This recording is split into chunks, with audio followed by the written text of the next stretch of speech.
아버지의 전화가 왔다. 민재야, 이번 가족 모임에 오지 마라. 목소리는 평소처럼 건조했다. 감정이 없었다. 마치 불필요한 비용 항목을 삭제하는 보고서처럼. 나는 대답하지 않았다. 그냥 전화를 끊었다. 그 한마디로 모든 게 끝났다. 내가 35년 동안 믿었던 가족이라는 단어는 그날 사라졌다. 그때 나는 이미 바닥이었다. 직장, 명예, 재산, 심지어 아내까지 잃었다. 4년 전 일이 시작이었다. 우리 집은 김건설이라는 중견 건설사를 운영했다. 아버지 김 회장, 형 현우 부사장, 나 김민재 상무. 전형적인 한국 중소기업 가족 경영이었다. 회사가 위기에 몰렸다. 강남 재개발 프로젝트 수주 실패, 기존 현장 자재비 폭등. 은행 대출이 막혔다. 아버지가 나를 불렀다. 민재야, 30억 대출이 급하다. 은행이 담보 부족하다고 한다. 내가 연대보증 서라. 현우는 이미 개인 대출이 많아서 신용등급이 낮아. 너만 믿는다. 나는 거절하지 않았다. 가족인데.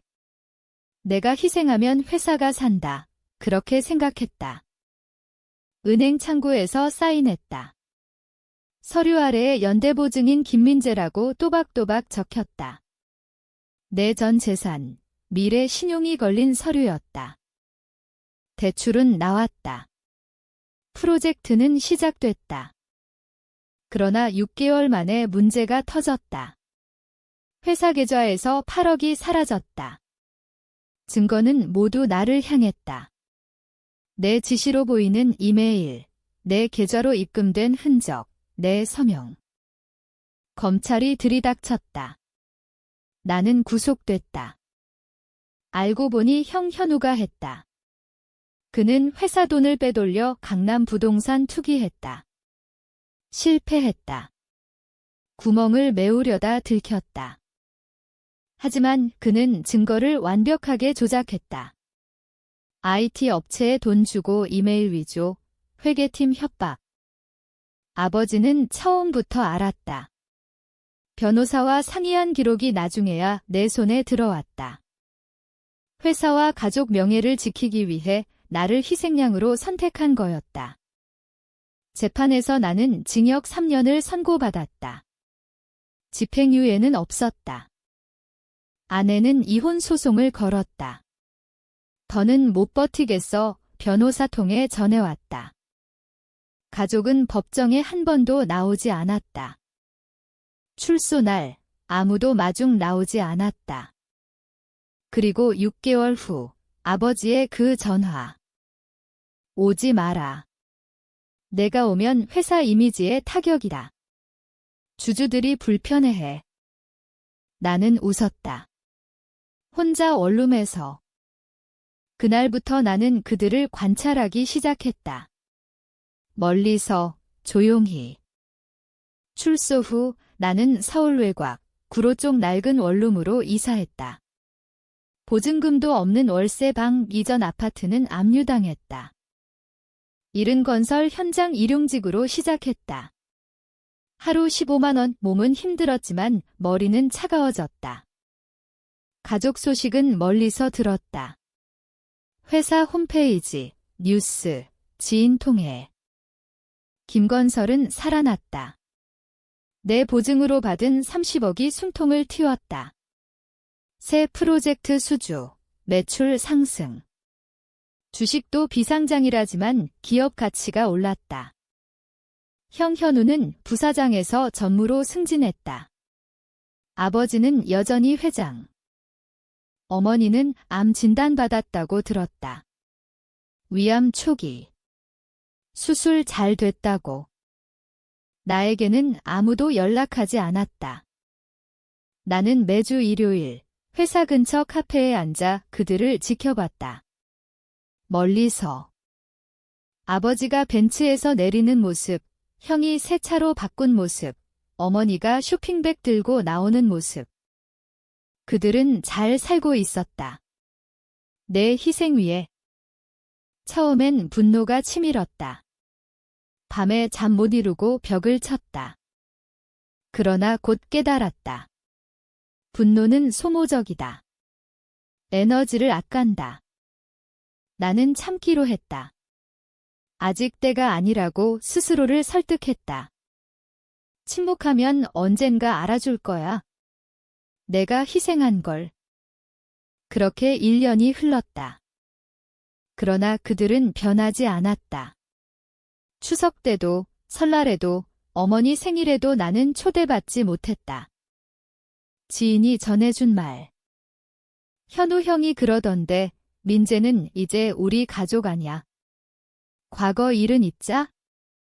그 말을 듣고 나는 처음으로 토했다. 화장실 바닥에.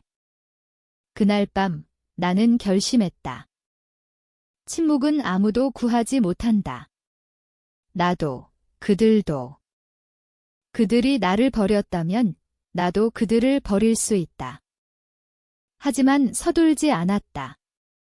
한국 사회에서 복수는 법과 돈과 인맥으로 이뤄진다. 감정으로 하면 지는 거다. 나는 증거를 모으기 시작했다. 과거 사건 파일, 변호사 기록, 은행 서류 복사본. 조용히, 아주 조용히. 2년째 되던 해, 나는 작은 회계사무소에 취직했다. 야간대 졸업한 자격증이 도움이 됐다. 월급은 적었지만 금융서류를 볼 기회가 생겼다. 30억 대출은 아직 상환 중이었다.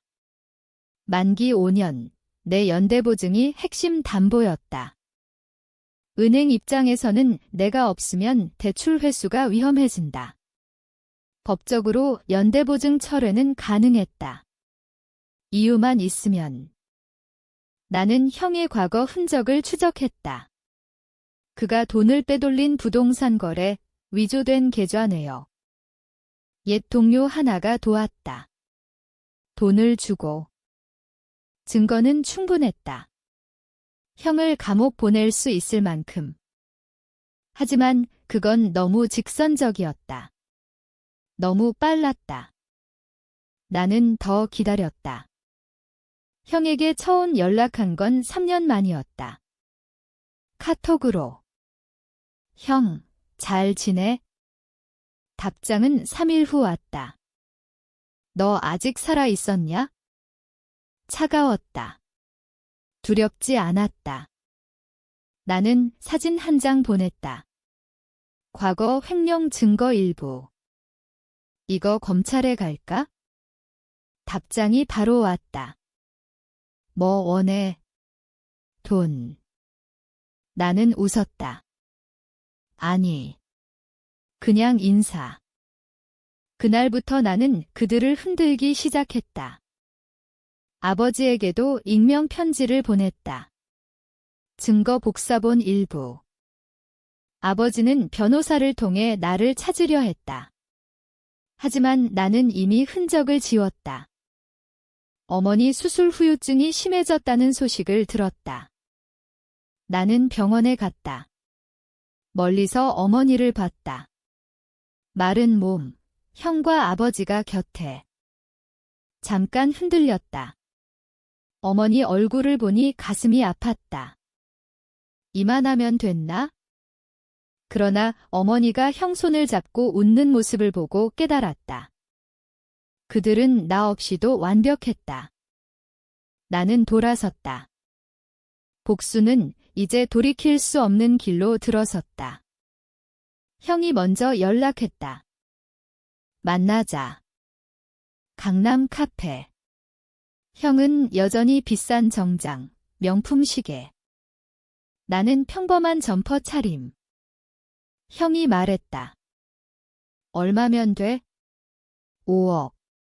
10억. 나는 커피만 마셨다. 형, 내가 원하는 건 돈이 아니야? 그럼 뭐야? 사과. 형이 웃었다. 너 미쳤어.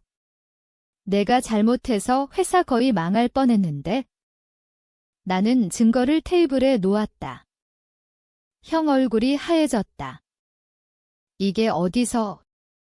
형이 잘 아는 곳이지? 형은 떨리는 손으로 증거를 봤다. 아버지한테 말 안 할게. 조건이 있어? 뭐야? 나를 가족 모임에 초대해. 형은 고민했다. 결국 고개 끄덕였다. 추석 때 나는 집에 갔다. 5년 만에.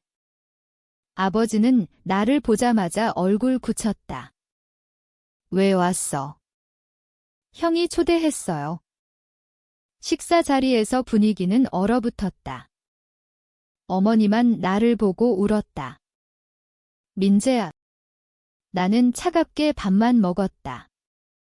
아버지가 나중에 나를 불렀다. 증거 있지? 네. 없애라. 그러면 다시 가족으로 받아주마. 나는 웃었다. 이미 늦었어요. 그날 나는 집을 나왔다. 하지만 흔들렸다. 어머니 눈물 때문에. 밤에 술을 마셨다. 처음으로. 다음 날 나는 은행에 연락했다. 연대보증 철회 신청 준비. 아직 실행은 안 했다. 기다렸다. 그들이 더 불안해할 때까지. 철회 신청은 간단했다. 법무팀 통해 서류 제출. 은행은 당황했다. 보증인 철회 시 대출 즉시 회수 가능. 나는 은행 담당자와 만났다. 개인 사정입니다. 더 이상 책임질 수 없어요. 담당자는 회사에 연락했다. 그날 저녁 아버지 전화가 왔다. 민재야, 제발 철회하지 마. 회사 망한다. 목소리가 떨렸다. 처음 들어보는? 왜요? 저는 이미 가족 아니잖아요. 미안하다. 그때는 어쩔 수 없었다. 어쩔 수 없었어요. 형 잘못 덮으려고 저를 감옥 보낸 게? 침묵. 어머니는요? 어머니도 동의했어요? 아버지는 대답하지 못했다. 형도 전화했다. 욕했다. 협박했다. 나는 녹음했다. 어머니가 병원에서 전화했다. 형 폰으로. 민재야, 제발 엄마 때문에. 목소리가 약했다. 나는 울었다. 혼자. 하지만 손은 멈추지 않았다. 서류 최종 제출. 은행이 회사에 통보했다. 30일 내 상환 요구. 회사는 대출 재조정하려 했지만 담보 부족. 주식 폭락, 협력사 이탈. 나는 멀리서 지켜봤다. 이제 돌이킬 수 없었다. 내 안에 무언가가 깨졌다. 예전의 김민재는 죽었다. 복수는 달콤하지 않았다. 그냥 차가웠다. 한 달 후, 김건설은 법정관리 신청했다. 뉴스에 났다. 중견건설사 김건설, 대출 연체로 파산 위기. 아버지는 병원에 입원했다. 뇌졸중. 형은 잠적했다는 소문. 나는 장례식처럼 집에 갔다. 빈집. 어머니만 있었다. 더 늙어 보였다. 민재야. 나는 앉았다. 왜 그랬어? 어머니는 울었다. 회사 지키려고 너 하나 희생하면 다 산다고. 나는 고개 끄덕였다. 이제 다 잃었네요. 어머니가 내 손을 잡았다. 너도 잃었지? 나는 손을 뺐다. 집을 나왔다. 밖은 비가 왔다. 서울의 겨울비. 나는 우산 없이 걸었다. 이제 모든 게 끝났다. 그들이 나를 버렸을 때 나는 가족을 버렸다. 그런데 왜 내 가슴이 이렇게 무거운 걸까? 아버지가 마지막으로 보낸 메시지. 민재야, 너도 우리 아들이다. 나는 답장하지 않았다. 이제 누가 먼저 가족을 버린 걸까?